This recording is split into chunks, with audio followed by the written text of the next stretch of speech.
नमस्कार, मैं सारथी नीलम अरहंत ऊर्जा परिवार में आपका हार्दिक स्वागत करती हूँ। जैसा कि आप सभी जानते हैं, हमने अपनी नई सीरीज शुरू की है जिसमें हम चर्चा कर रहे हैं नाम के पहले लेटर की। नाम जो कि है हमारी पहचान। नाम से ही तो हमारे रिश्तेदार, फैमिली, फ्रेंड्स, कुलीग्स हमको पहचानते हैं। नाम अगर हमारा अच्छा है तो हम अपनी लाइफ में प्रॉस्पेरिटी, अबंडेंस, सक्सेस, ग्रोथ और पॉजिटिविटी को अट्रैक्ट करते हैं। यही अगर हमारा नाम खराब होता है तो हम लाइफ में ऑब्स्टिकल्स, चैलेंजेस, हर्डल्स या किसी तरह की नेगेटिविटी या फेलियर्स का सामना हमेशा करते ही हैं। अब नाम तो हमारा जो पूरा है वो तो अपना रिजल्ट देता ही देता है, लेकिन नाम का पहला लेटर भी कम नहीं है, वो भी बहुत इंपॉर्टेंट रोल निभाता है। क्यों? क्योंकि कहा जाता है कि अगर किसी काम की शुरुआत अच्छी होती है, वो या जैसी शुरुआत होती है, वो पूरा इम्पैक्ट उस काम के रिजल्ट पे, उसके आउटपुट पर जरूर देता है। तो आपका नाम का पहला लेटर क्या कहता है, उससे आपकी पर्सनैलिटी डिसाइड होती है। अब आज जैसे कि आपको पता है, हम बात कर रहे हैं लेटर बी की। अल्फाबेट की दुनिया में लेटर बी दूसरे नंबर पर आता है। अगर हम चाइल्ड न्यूमरोलॉजी की बात करते हैं, उसमें भी हर लेटर को अलग अलग नंबर्स दिए गए हैं। बी लेटर को नंबर 2 मिले हैं। अब अगर हम इस ब्रह्मांड की, यूनिवर्स की बात करते हैं, जिसमें की पावरफुल शक्तियां जो है वो है एक सन जिसको नंबर 1 मिला है, और नंबर 2 नंबर पर आता है मून। जी हाँ, मून। मून जिसको देखते ही हमारे दिल में बहुत ही प्यारी सी फीलिंग आती है, शीतलता का अनुभव होता है। चंद्रमा को देखते ही मन करता है कि वाओ कितना सुंदर है। उसकी सुंदरता हम सबका मन मोह लेती है, और उसकी शीतलता के सामने हम सारे अपने दुख दर्द भूल जाते हैं। तो आप सब मून से गवर्न हैं। आप देख लीजिए, जिसका भी नाम लेटर बी से शुरू होता है। आज के वीडियो में हम जो भी एट्रीब्यूट्स पर चर्चा करेंगे, कमेंट्स बॉक्स में जरूर लिखकर शेयर कीजिएगा कि क्या आप उन सबसे रिजेंबल करते हैं। तो जैसे कि हमारा लेटर बी मून को गवर्न करता है, मून के द्वारा इसके एट्रीब्यूट्स डिसाइड होते हैं। तो जैसा मून है, कैसा है? केयरिंग, मदर की तरह से, ब्यूटीफुल, मन को मोह लेने वाला, शीतलता प्रदान करने वाला। मून एक रानी की भी तरह है।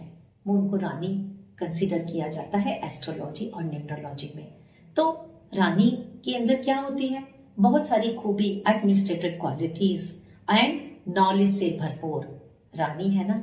तो आपके अंदर भी बहुत सारी नॉलेज है, बहुत ज्यादा आपके अंदर एडमिनिस्ट्रेटिव क्वालिटीज हैं। आप अपने घर को, अपने ऑफिस को, अपनी एडमिनिस्ट्रेशन एबिलिटी के द्वारा बहुत ही अच्छे से चला लेते हैं। नॉलेज तो आपके अंदर इतनी है, एजुकेशन की बात नहीं हो रही, नॉलेज की बात कर रही हूँ, और आप अपनी नॉलेज के दम पर लोगों में आपकी पहचान है। आप क्रिएटिव बहुत हैं।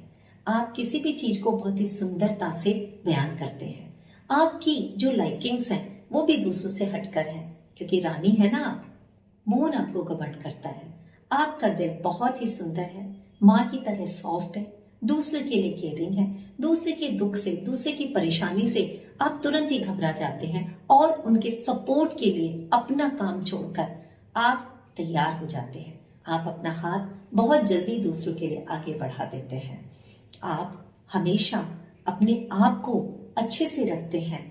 आप अपनी ड्यूटी के ऊपर भी ध्यान देते हैं, लेकिन आप अपने इमोशंस की वजह से बैलेंस नहीं कर पाते हैं। आप इमोशनल हैं, आप थोड़े से मूडी भी हो जाते हैं, और सेंसिटिव तो हो ही जाएंगे जब इमोशनल और मूडी है। तो हम बात करें आपके लेटर बी की बनावट की, क्योंकि जिस भी लेटर की जो फॉर्मेशन होती है वो हमारे अंदर एट्रीब्यूट लेकर आता ही है। जैसे कि लेटर बी कैसे बना है? एक स्ट्रेट लाइन से। एक स्ट्रेट लाइन क्या है? सीधी खड़ी हुई। आप एक स्ट्रॉन्ग पिलर की तरह खड़े रहते हैं, एक फाउंडेशन की तरह, एक स्पाइन की तरह से, और जिसमें है 2 कप्स। ये 2 कप क्या बताते हैं? 2 सर्कल को बताते हैं, 2 वर्ल्ड को बताते हैं। अगर हम इसको रिजेंबल करने की कोशिश करें तो ये किसको दिखाता है? एक चश्मे को। चश्मा क्या करता है? हमारे विजन को बढ़ा देता है, हमें लाइफ में और क्लैरिटी लेकर आ जाता है। हम चीजों को बहुत सुंदरता से देख पाते हैं।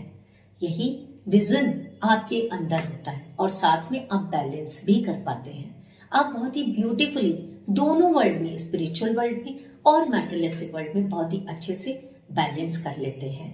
ये खूबसूरतियां एक मून के अंदर ही तो हो सकते हैं। अब इन सारी खूबसूरती के साथ साथ आपके अंदर कुछ ना कुछ नेगेटिव ट्रेड्स भी होंगे, हर किसी के अंदर होते हैं। अब वो नेगेटिव ट्रेड्स क्यों होंगे? वो नेगेटिव क्वालिटीज या ये सब जो भी इश्यूज हैं आपकी लाइफ में, वो होंगे आपका लेटर बी या तो कई बार रिपीट हो गया है या फिर आपका नाम का टोटल गलत आ रहा है। तो डिस्टर्ब एनर्जीज को हम चेक करेंगे कैसे। आपका लेटर बी जो कि इतना सुंदर होते हुए भी आपकी लाइफ में प्रॉब्लम्स हैं, इसका मतलब एनर्जीज डिस्टर्ब है। आप बहुत ज्यादा मूडी हैं, अपने आप को अपने इमोशंस डिस्टर्ब होने की वजह से एक कोकून में बंद कर लेते हैं, अपने दिल की बात किसी से नहीं कहते, दोस्तों से मिलते हैं, बहुत सारे दोस्त होंगे लेकिन हर किसी को नहीं पता होगा कि आपके दिल में क्या है। एक या दो ही होंगे जिनसे आप दिल की बात शेयर कर पाते होंगे। और इन डिस्टर्बेंस की वजह से आप कई बार अपने रिलेशनशिप में भी थोड़े से इश्यूज हो जाते हैं। क्यों? क्योंकि आप दिल पर अपनी बातों को लगा लेते हैं। इसी अदरवाइज आपकी दुनिया बहुत ही सुंदर है, आपका विजन सुंदर है, आप दूसरों में भी वही खूबसूरती देखना पसंद करते हैं। अपनी नॉलेज से दूसरों को टाइम टाइम पर आप गाइड करते हैं, उनको सपोर्ट सिस्टम आप प्रोवाइड करते हैं। अगर आप ऐसा नहीं कर पा रहे हैं, इसका मतलब आपका नाम इम्बैलेंस है और आपको अपने नाम का पहला लेटर बी की एनर्जीज को बैलेंस करना बहुत जरूरी है। अब इसके लिए सबसे पहले तो आपको आपका जो रूलिंग प्लैनेट मून है उसकी एनर्जीज बैलेंस करने के लिए आपको जो आपका मून रूलिंग प्लैनेट है उसके साथ अपनी एनर्जीज को अलाइन करना बहुत जरूरी है। इसके लिए आप फुल मून लाइट में या जब भी मून पूर्णिमा की तरफ धीरे धीरे बढ़ रहा है, आप मून लाइट में घूमा करें, मून को देखा करें, मून मेडिटेशन करें। साथ में आप सिल्वर जरूर धारण करें। अंगूठा, आपका जो थंब है या लिटिल फिंगर, इसमें आप सिल्वर का एक बैंड पहने और साथ में अगर आप हिंदू धर्म से हैं तो आप ओम नमः शिवाय का जाप अवश्य करें। ऐसा करने से आपके नाम की जो भी एनर्जीज डिस्टर्ब हैं वो बैलेंस होंगी और आपका जो नाम का पहला अक्षर लेटर बी जो कि बहुत ही सुंदर है, आपको सारे पॉजिटिव रिजल्ट्स देने लगेगा। अब आप कमेंट्स बॉक्स में लिखना मत भूलिएगा कि आपने कितना इस चीज से रिजल्ट किया। मिलती हूँ अगले वीडियो में। नमस्ते।